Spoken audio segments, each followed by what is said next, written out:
He thought he was just visiting the school where they met. A quiet moment of memory. 5 years too late. But when her mother showed up with a box of letters Claire never sent, the past opened like a wound that had never truly closed. Stay until the end. This story is about what we carry, what we leave behind, and what still finds us long after goodbye. The sky over Denton, Virginia, was soft and overcast, casting a pale gray light over the brick walls of Ridgefield High School. Time had softened the edges of everything: the newly repaved sidewalk, the fresh coat of paint over the gym entrance. But Ben Carter still saw the building as it was when he was 17. Claire had been standing at the bottom of the stairs that day, leaning against the railing, her brown curls frizzing in the spring humidity, holding a notebook full of doodles and lyrics. She'd looked up and smiled like she'd known him forever, though they'd barely spoken before then. Now she was 5 years gone. Ben parked across the street from the school that morning without knowing exactly why. He told himself it was just a detour, a nostalgia trip, but his hands had been shaking slightly on the steering wheel when he pulled up, and he'd sat there for half an hour before finally stepping out and walking to the steps where she used to wait for him after 7th period.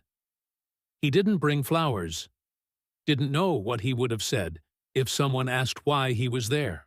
All he had was silence, and the ache in his chest that hadn't gone away since that summer, the one where Claire's car flipped on I-64 in the rain, and the world just froze.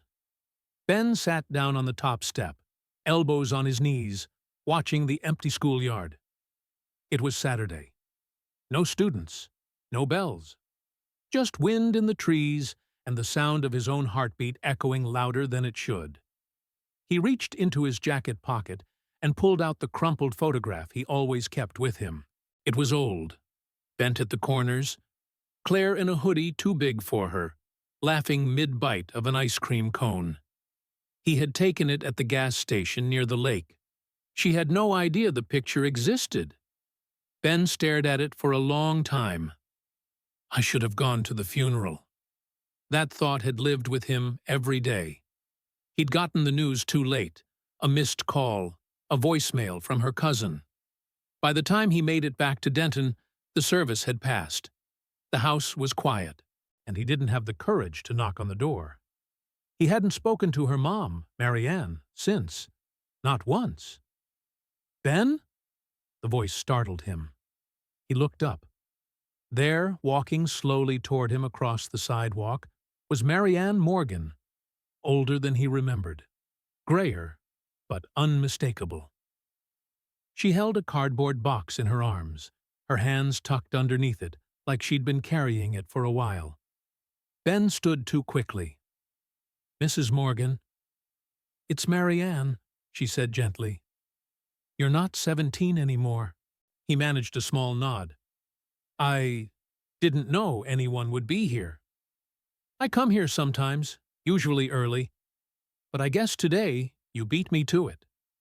She looked down at the box, then at him, then sat beside him on the step without waiting for permission, the box resting between them.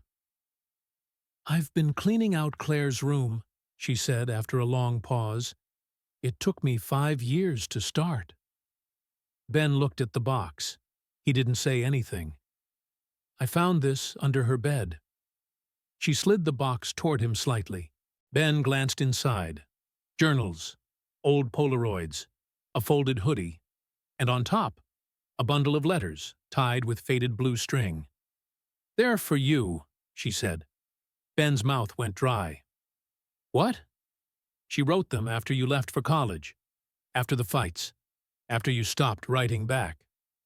Marianne's voice was calm, but not cold. I didn't read them. I think she meant to give them to you someday, but then someday ran out. Ben swallowed hard. The bundle felt like it was burning a hole into the box. I thought she hated me at the end. She didn't, Marianne said. She was heartbroken and stubborn, but never hateful. She looked up at the building in front of them. You know, I used to sit here too, on these exact steps. When Claire was in detention, or play rehearsals, or waiting for someone who never came to pick her up. These steps hold more versions of her than I can count. Ben's voice cracked. She was waiting for me once. For an hour. I forgot. I remember, Marianne said softly. She told me, and she forgave you before you even said sorry. He looked away, ashamed. They sat in silence for several minutes. Wind moved through the trees above them. Across the street, a sprinkler ticked on in someone's yard. The world kept moving, like it always did, too fast and too indifferent. Ben finally reached into the box and pulled out the top letter. His name was on it. Just Ben, in her messy, slanted handwriting. He didn't open it. Not yet. Can I keep these? He asked. Marianne nodded. That's why I brought them. Because you're the only one who'd understand what they mean. She stood slowly, brushing off her jeans. I should get going. Ben stood too. Thank you, he said, his voice full of things he didn't know how to say. Marianne nodded again. Just read them. Not all at once. Let her speak to you in pieces. She walked away. Ben sat back down, the box beside him, and looked again at the school, where they met, where everything started, and, maybe, where something could begin again, not with her, but with the part of himself that he'd left behind when she died. He opened the first letter. The first letter was dated October 12, 2016, 3 weeks after Ben left for college in North Carolina. The handwriting was Claire's, no doubt, looping, fast, and emotional, like she was always racing her thoughts to the page. Ben sat at his desk that night, the room lit only by a desk lamp, the house quiet except for the occasional creak of wood as it settled. He held the letter in his hands for several long minutes before he unfolded it. Ben, I told myself I wouldn't write this, that I'd be stronger than the silence between us. But here I am, writing it anyway. You left. I knew you would. It's what people do. They outgrow small towns, and sometimes they outgrow people too. But you didn't say goodbye like you meant it. You hugged me too tight, and then you didn't call, or text. And I tried to act like I didn't care. But I did.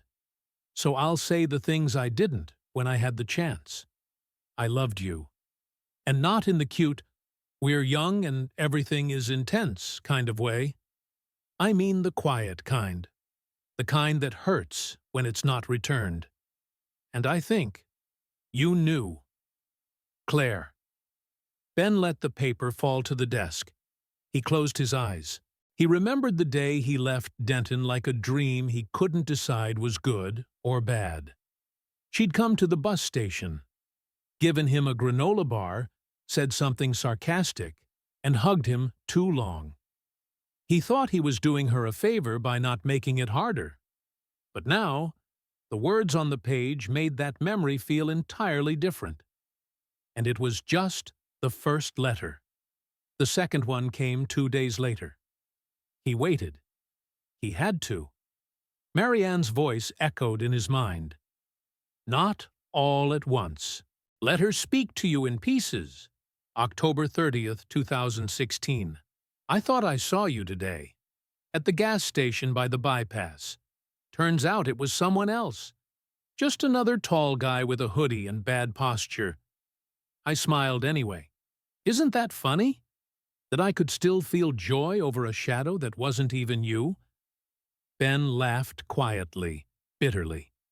His hoodie had always hung wrong on him. Claire used to tug at the sleeves until they sat just right. She called him a walking shrug. I miss the way we used to talk without needing a reason. I keep having conversations with you in my head, but they always end the same way. Me, waiting. You, leaving. By the fourth letter, Ben realized these weren't just emotional artifacts. They were Claire's version of everything he thought he understood. And she wasn't just mourning him. She was wrestling with him, even in silence. In December 2016, she wrote, "Sometimes I hate you." There, I said it. Not the real you, not the boy I met in Mr. Howard's class, who used to draw constellations in his margins. I hate the version of you who chose distance over discomfort, who made me feel like I was asking for too much, when all I ever wanted was the truth. Even if the truth was, I don't love you back. Ben's hand tightened around the letter. He didn't know what to feel. Guilt? Grief? Gratitude that he still had some piece of her, even if it came wrapped in pain? That night, he pulled out his phone, opened a blank note, and started typing. Not a reply, not yet, but thoughts. Things he'd never told her. Things he never admitted to himself. I didn't say goodbye properly because I didn't trust myself not to stay. I wanted to, but I thought leaving clean would hurt less. I was wrong. The next letter, dated January 2017, changed everything. Because this time, Claire wasn't writing to Ben. She was writing about him. "Mom asked me if I was still waiting on you. I told her no. She didn't believe me. I think she saw the stack of letters under my bed. She hasn't brought it up since, but every now and then she knocks softly on my door and just sits, doesn't say anything, just sits, like she knows something I don't." Ben felt tears prick his eyes. Claire hadn't been alone. Not completely. Her mom had seen the cracks and stayed. And now, 5 years later, she was still sitting quietly beside the pane. This time with a box in her hands and a kindness Ben didn't deserve. The last letter he read that night ended differently. It was dated March 2017. "You were always afraid to make things real. So I did it for both of us. I turned love into paper. Maybe someday you'll open it. And maybe you'll finally see me. Not just as the girl you left, but as the girl who stayed with you, even after you were gone." Ben folded the paper gently, laid it back in the box, and whispered aloud to the empty room, "I see you now." O capítulo 3 trará uma virada. Ben descobrirá um envelope separado dos outros, com conteúdo diferente. Talvez segredo que Claire nunca teve coragem de dizer em voz alta. "Quer que eu continue?" Você disse, "Continue com o capítulo longo." O chat GPT disse, "Com prazer." Aqui está o capítulo 3, mais longo e profundamente emocional. Uma virada íntima que dá novo significado a tudo que Ben acreditava saber sobre Claire, sobre si mesmo e sobre o que ficou por dizer. Chapter 3. The letter, she didn't finish it, had been 4 days since Ben received the box from Marianne. The letters had taken over his apartment, not in clutter, but in presence. The space felt inhabited again, like someone else was there. Claire's words echoed in his mind long after he stopped reading. He wasn't sleeping well, but not from nightmares. It was more like his body was waiting for something, as if these letters weren't just memory, but warning. That evening, as the sun dipped behind the low hills outside his window, Ben reached back into the box. He knew there were more, maybe 6 or 7. But something caught his eye this time, a plain white envelope, separate from the tied stack, tucked beneath a sketchpad and an old concert flyer. No date, no name on the outside, just a smear of graphite near one corner, like someone had touched it with dusty fingers and then changed their mind. Ben hesitated. This letter felt different before he even opened it. And it was. Inside was a single sheet of paper, but instead of a message to him, or about him, it was a draft, unfinished. Sentences that trailed off, crossed out lines, margins filled with small notes. It wasn't something Claire intended to send, but she had written it. There are things I never said, not because I didn't want to, but because I didn't know how they'd sound out loud. I always talked a lot. You used to joke that I filled the silence like it owed me rent. But some things I kept quiet, even around you. Ben read slower now. The words came heavier. Like how I stopped drawing for months after you left. Not because I didn't have ideas, but because they all led back to you. You were in the margins, in the unfinished portraits, even in the things I tried to forget. She had written his name in the middle of a paragraph and then scribbled it out. Just the word Ben. Nothing else. It felt raw, exposed. He imagined her sitting at her desk, pen in hand, trying to decide what to say next, what to admit, what to bury.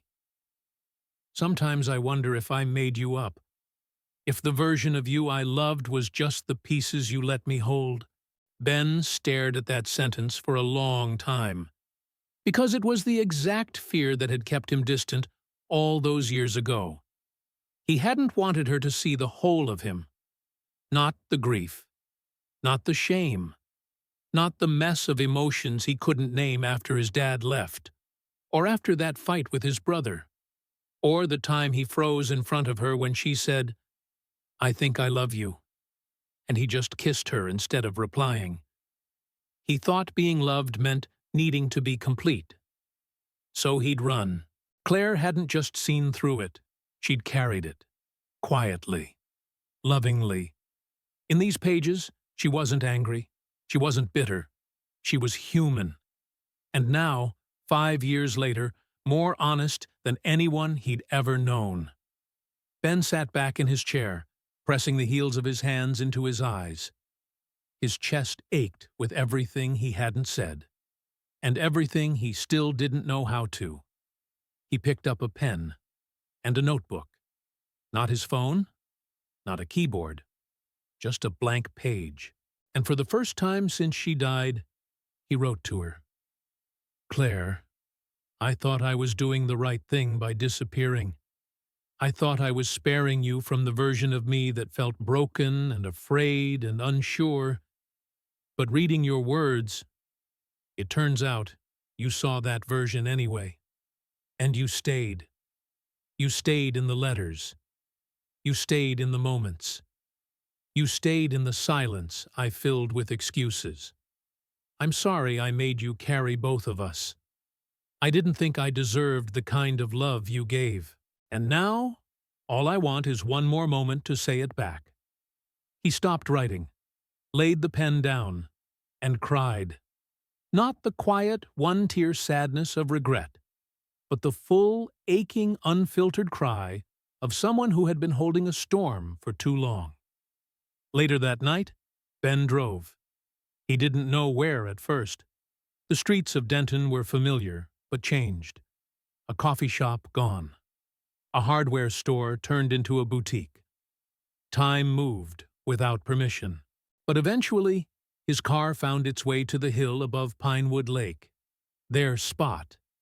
The place where he once told her he didn't believe in fate, and she told him, "That's because you don't know what it feels like to be chosen." He parked, stepped out, and brought the unfinished letter with him. He sat on the hood of his car, the wind cool on his face, and whispered her name once. Claire.